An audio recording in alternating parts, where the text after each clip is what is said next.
Muy bien, seguimos en Una Armonía en la Historia. ¿Qué estamos escuchando, Sol? Escuchamos como primer tema In the Mood. Me encanta que las canciones sean en inglés en el momento que Gabriela no está. De Glenn Miller. De Glenn Miller. Y recién escuchamos Suspicious Mind de Elvis Presley. Bien, la primera canción, ¿usted encontró la primera? Yo encontré la primera. Había querido poner una música como para hacer una introducción del primer día de noviembre del 1939 que se había estrenado, pero era muy lenta, era de un musical del Mago de Oz. Sí, horrible. Así que puse Glenn Moon, que es de 1940. Y es mucho más bonito. Exactamente, acuérdense, estamos en los 40, todos estamos felices, acabamos de salir de la crisis, así que el mundo, dale para adelante. Bien, cuando nos fuimos al tema, Sí. le decíamos esto de que él hizo el marco. Entonces, ¿qué pasa? Guerra Civil Española, o sea, una de las más sangrientas de la historia. Nuestra Terrible. Ucrania actual. Claro, una de las más sangrientas de la historia. Bien, los argentinos empiezan a tomar posición. De pronto, Inglaterra empieza a tambalear. Estados Unidos le hizo salvar las papas en la Primera Guerra, pero Estados Unidos ya perfila como la nueva potencia. Sí. O sea, hay un capitalismo que muere y hay unos que están haciendo. Y de la nada aparece, imagínense qué pasa. Hoy, le voy a hacer la pregunta para que usted le diga al aire, ¿cuándo se vuelve popular o conocido lo de los campos de concentración? En 1945, Acá cuando estamos, se descubre. Acá estamos en el 30. Imagínese, usted póngase en el 30 que aparece en Europa un nuevo modelo que lo toma un tipo que es payasesco en su forma de hablar, pero que toma un país que iban a comprar con carretilla de billetes una hogaza de pan y ahora es una potencia en expansión. ¿Usted qué diría? Y sí, yo me sumo. Claro, Aparte, hay algo ahí, por más que pasa. Vos ves que hay una... Vos en 1933, cuando él asume el poder, como judío también lo votaste. Y sí, mirá que bien que me pintoresco. Claro, A ver, esto vamos de nuevo. No es para justamente justificar. Acá no estamos No, justificando no. nada, sino cómo llega al poder. Es cierto que no ganó elecciones, muchos se confunden. Él no ganó ninguna elección, las perdió. Después, bueno, veremos más Él adelante. tiene esa capacidad de estar en los momentos exactos. Bien. Pero, ¿qué pasa? Lo que vos ves, el nazismo que hoy conocemos, lo conocemos con el diario del lunes. ¿Sí? Vos lo que estás viendo de la Argentina, lo que está viendo el mundo, que un país que estaba quebrado, peor que la Argentina, pero quebrado, ahora pasa a ser una potencia en expansión. ¿Qué pasa? Culturalmente, Alemania crece increíblemente. Sí. Y desde acá están viendo eso. ¿Y qué pasa? Acá, sumado que hay muchos inmigrantes italianos y muchos alemanes en las provincias, por ejemplo, en la del Señor, que es Entre Ríos, en Misiones. ¿Y qué empieza a pasar acá en Argentina, Alex? Y bueno, lo que empieza a pasar es justamente ver el modelo y la reconstrucción de esa forma de vida. Aparte, el mundo empieza a... Siempre fue la disputa entre lo anglosajón, lo germánico y lo hispano. Lo hispano perdió después de las colonias, ya hablamos en otro capítulo, la hispanidad perdió esa batalla cultural mundial. Pero ahora la disputa entre lo anglosajón y lo germánico era de su momento. Y era cuando justamente Hitler pone esto en evidencia y pone también en el centro del mundo que el modelo germánico de vida es el posible y es el que va a llevar justamente al progreso. Esto es lo que él demuestra, tanto como justamente con resultados, empieza... Es cierto que estamos hablando de un modelo estatizador, estatiza todo, es todo del Estado. Acá venimos de... Ellos tienen hasta este momento, estaba Guillermo II... o Wilhelm, el último Kaiser, vamos a ponerlo así, primo de Nicolás II, primo de Carlos V de Jorge V de Inglaterra, nietos de los tres, Victoria, la grande de Inglaterra, la abuela de todos los pibes. Como yo le dije a usted un chiste que le hice la otra vez. Esa fue la pelea por los terrenos más grandes de la historia. Claro. La herencia de la abuela fue la pelea de terrenos más grande de la historia. A ver, para que entendamos esto. Fíjate, Sol, que son todos parientes. ¿Sí? Son todos parientes. ¿Qué es lo que tiene el germánico? Que eso, Hitler se va a subir arriba de eso y se va a construir a partir de eso. No nos olvidemos que cuando desaparece el Imperio Romano, se vuelve a reagrupar como el Imperio Cristiano, el Imperio Romano Cristiano de Occidente, que lo hace Carlomagno, y la sede es Alemania. Entonces, el último gran imperio había sido el germánico. Germánico, entonces, ¿qué es lo Sacro Imperio Germánico? El Sacro Imperio Germánico de Carlomagno. Entonces, ¿qué es lo que dice Hitler cuando se presenta en la sociedad? Repito, y esto suena denso, pero hay que hacerlo porque hay gente sistemáticamente lo engancha y piensa que estamos haciendo propaganda nazista. No, estamos hablando en la coyuntura. ¿Qué hace Hitler? Toma esto, o sea, hay un principio imperial. ¿Y qué dice? Nuestro imperio contra otro imperio que es el imperio inglés. O sea, ¿él qué hace? Dice, a este imperio le contrapongo este imperio que es más legítimo. Sí. Porque nuestro imperio deviene del imperio romano. Imperio. Sí. Y Mussolini, ¿qué dice? Nosotros somos los herederos del imperio romano contra el imperio capitalista de los ingleses y expansionista. O sea, que en coyuntura, por lo que estás viendo, ¿qué es? Dos imperios. Hoy con el diario del lunes, obviamente, después vimos la guasada que hicieron. Bien, y en la Argentina, ¿qué se da? ¿Qué acto se da que es muy famoso? Bueno, en el teatro, no me acuerdo, a ver si me puede ayudar, era el Colón. La fiesta fue en el Colón, el Coliseo, y después la del Luna Park. El Luna Park, justamente la famosa foto, el famoso video está todavía, donde está justamente toda la gente, fue la organización nazi más grande de el nazismo fuera de Alemania. Exacto. Pero, a ver, le cuento a los oyentes, yo la vi en el fuera del aire cuando estábamos escuchando el tema y parece la puesta en escena de un teatro de Alemania. De Berlín. No parece el Luna Park, pero... Es más, vos mostrás esa foto, es más, yo lo hago cuando doy nazismo en la secundaria, ahora que no trabajo más en la secundaria con adolescentes, yo le mostraba la foto y le decía, ¿dónde fue esto? ¿Y qué me respondía? Alemania, Berlín. No. Esto es el Luna Park. Es que es el típico escenario, ponés cualquier película, Bastardo sin Gloria, cualquiera, y es el meeting de los nazis. Exactamente. Bien, cuente su experiencia en Entre Ríos con el nazismo. Bueno, en Entre Ríos lo que me pasó, averiguando y demás, había en muchos pueblos de allá, hay todavía fotos y demás de lo que fue en este momento, en este contexto, Entre Ríos, donde veías escuelas, ¿viste? Con la bandera argentina, esto en aldeas alemanas que hay en Entre Ríos. Que siguen estando. Por ejemplo, me enteré que Hasenkamp significa campo de conejos. ¿Dónde quedaría Hasenkamp queda en la parte de Paraná. Cerca de Paraná. ¿Para el norte o para el...? Para el oeste, para el este sería. Para el este sería. Bueno, en ese se concentraron muchos pueblitos así. Entonces esto se repitió en muchos lugares, más que nada justamente en toda esta parte y en Mendoza y demás. ¿Por qué? Porque Misiones y demás. Son todas las colonias pequeñas, colonias alemanas. Pero ¿qué pasa? Como yo le explicaba a usted fuera del aire, le decía que en este momento el alemán se siente orgulloso de lo que está pasando en su país y siente que ellos tienen que predicar ese orgullo y ese nacionalismo fuera de sus países. Tal cual. Por eso muchas maestras y demás venían y educaban a los hijos de los alemanes que estaban acá y hablaban alemán. Algunos ni siquiera terminaban hablando español. Si vos vas hay un pequeño pueblo, ciudad más que nada, Crespo. Sí. Crespo ahí en Entre Ríos, tiene mucha descendencia alemana. Mucha. Son todos gringos. Si vos ves la entrada de Crespo, es la típica construcción alemana, ¿viste? Es una puerta grande, un arco grande, con esas maderas cruzadas, el reloj grande, ¿viste? El techo en punta. A dos aguas. Vaya. Como Villa General Belgrano. Exacto, lo mismo, ahí está, para resumir que es más conocida todavía. Villa General Belgrano. Eso es lo que pasa, pero bueno. El comienzo de la segunda, vamos a hablar ahora ya haciendo esta introducción. No dijimos lo de el acto en Coso, el acto puntualmente en el Luna Park. No lo quiere que lo que vamos a decir. Bien, no. Lo que habíamos dicho es que ¿qué pasa? Llegó un momento que, a ver, repito y con esto no quiero repetirme a mí mismo.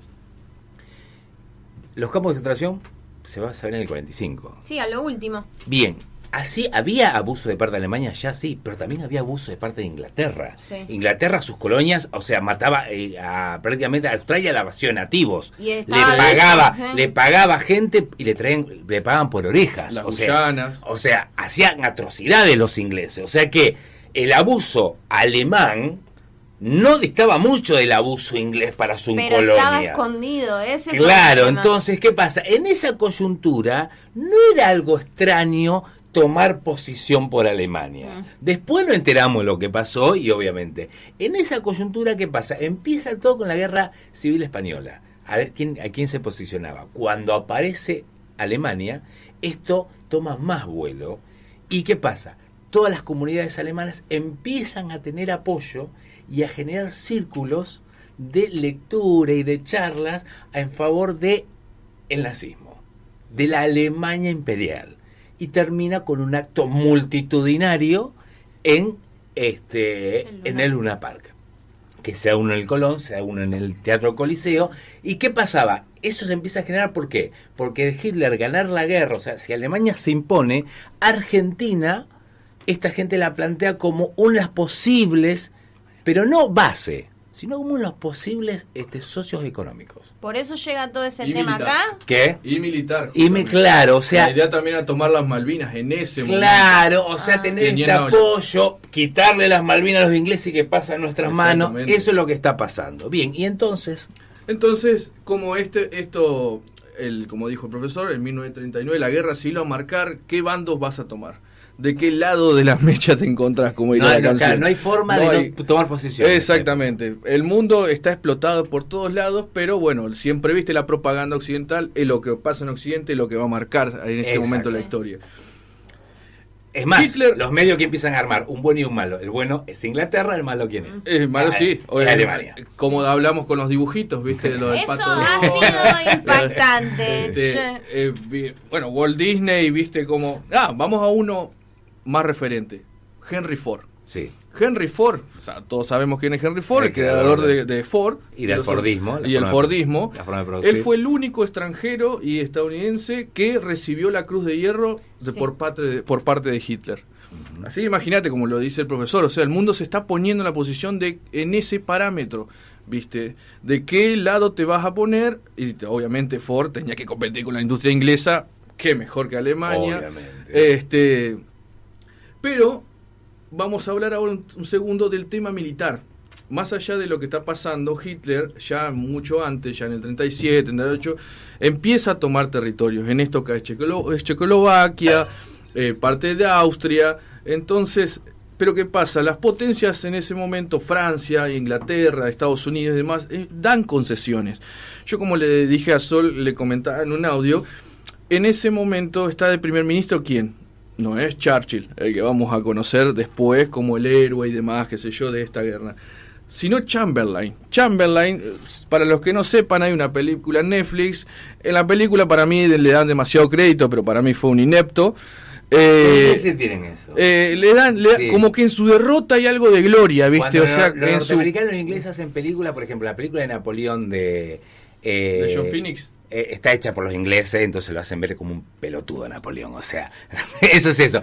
Cuando ellos es un gran actor, por eso la película pasó sin pena ni gloria. Entonces, los ingleses norteamericanos cuando toman algo, si tiene que ver con su historia, así vos hayas sido un aparato, te vuelven casi un semidios. Si hablan sobre un héroe de otra nación, es un imbécil. Siempre es así. Exactamente. Entonces, este tipo era el encargado, el primer ministro, de justamente lo mandaron a hablar con Hitler, de que, mirá, Hitler, no tomes más de esto, te damos las concesiones, pero no, ¿cómo le vas a dar? Sí, bueno, pero dásela, mirá que él me prometió que no iba a expandirse más. Tal cual. Aparte vamos a seguir comerciando y demás, qué sé yo. Pero el tipo fue muy flaco, muy débil, no lo conocía Hitler, la verdad se dejó llevar por las tertulias alemanas, ahí o sea, fue a pasear directamente a Alemania. También jugó algo muy... Ahí juega lo cultural, o sea... Los ingleses estaban convencidos que eran superiores en inteligencia a los alemanes. Los veían como más salvajes. Es algo que exactamente, eran los bárbaros. Exactamente. Yo siempre explico que en un libro de los 30 hay libros evolucionistas y te van describiendo todas las etapas del Homo sapiens, y en la última etapa de desarrollo máximo del Homo sapiens describen al Homo sapiens más desarrollado de todos. ¿Y a quién describen? A un inglés. Son los libros ingleses sobre evolución.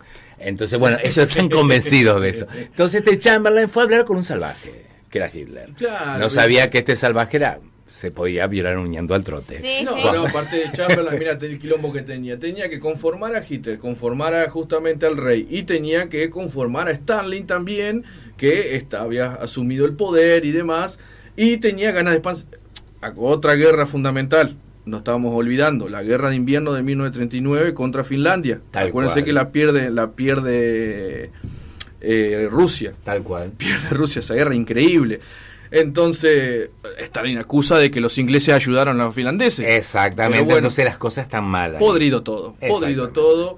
Pero bueno, va a ser ya el 1 de noviembre de 1939, donde Hitler ya está cansado y opta por no respetar ya ninguno de los puntos del Tratado de Versalles, ya porque decía que era justamente un acto criminal, un pacto criminal, y decide invadir Polonia. Ese día se lo toma como el comienzo de la Segunda Guerra Mundial. ¿Por qué ese día? Pero se enfrentaron todas las potencias. No, empieza a desencadenarse una red de pactos. Vos atacabas Polonia, es aliada de Inglaterra. Inglaterra es aliada de Francia. Francia es aliada a su vez de Austria, parte de Austria, y a su vez y Checoslovaquia, y a su vez Rusia es aliada de Checoslovaquia, y a su vez Polonia era aliado de Francia, y empieza a desencadenarse lo que pasó muy parecido, exactamente calcado como la Primera Guerra Mundial, la Triple Entente y la Triple Alianza. La Triple Alianza. Triple Entente Cordiales. Ahí está, no me acordaba. La Triple Alianza. Esto desemboca justamente en la expansión de Alemania, pero ¿qué es lo que se da fundamental acá? Que hay que sí o sí tener en cuenta de por qué. La tecnología. La tecnología había pegado un avance, el armamentístico. Hay un salto enorme. Se puede decir que si no hubiese sido la Segunda Guerra Mundial, quizás no lo hubiésemos notado, pero había un salto desde la Primera a la Segunda Guerra Mundial de 30 años de tecnología. Bueno, acá se dice que se podía hacer un salto casi más de 50 años así, todo junto, para que, en un solo continente. Le voy a dar un ejemplo. Bien, los aliados, la Primera Guerra Mundial la logran ganar por la entrada, o sea, frenaron a Estados Unidos hasta el último momento. Estados Unidos se quería meter, logra meterse, Inglaterra no lo quería, porque sabía que... Claro, bien, llega el ejército de Estados Unidos. Sí. Descríbame un soldado norteamericano. Pasa que yo los tengo de imágenes de película, me imagino al típico que tiene marcado los lentes de sol acá, con el cigarrillo ahí, la caja de cigarrillos no, acá. esa es la Segunda Guerra y es Vietnam. Pero no eran gringos los que invadieron Vietnam. No, pero eso es Vietnam. Después vamos a hablar de eso. No. ¿Qué pasa? Cuando yo hago esto, digo, díganme cómo se imagina el ejército norteamericano llegando a la Primera Guerra Mundial. ¿Vio la película de Vaqueros? Sí. Así. ¿Sí? No tenían cascos. Y tenían la ropa de la pelea entre el norte y el sur. Así estaban vestidos los norteamericanos. Usaban rifles, usaban prácticamente y revólveres como las películas de vaqueros. Eso era el ejército norteamericano. Bueno, una de las estadísticas de todo lo que yo leí ayer, para no estar tan en bolas hoy, era que la esperanza de vida de un soldado norteamericano, que me impactó, porque dije, los gringos que gastan tanta plata en armas, era 24 horas. Claro. 24 horas. ¿Por qué? Porque llegaron sin armas a la Primera Guerra. Entonces, imagínense, y a caballo. La Primera Guerra se hizo a caballo. Imagínense el salto tecnológico. Ahora vaya a la Segunda Guerra. Tanques de guerra. La Segunda tiene dos hechos importantes que marcan este avance tecnológico. Primero, la invasión de Polonia. Polonia atacó con caballo a los Panzer. Esto se llamó este movimiento, o sea, el caballo contra, guerra relámpago. Contra los Panzer alemanes y las tanquetas alemanas. Para que entienda que hay dos mundos que están conviviendo, que es el de la Primera Guerra, que es el siglo XIX y el siglo XX, que ya está explotado con Alemania. Vamos a un tema y seguimos charlando.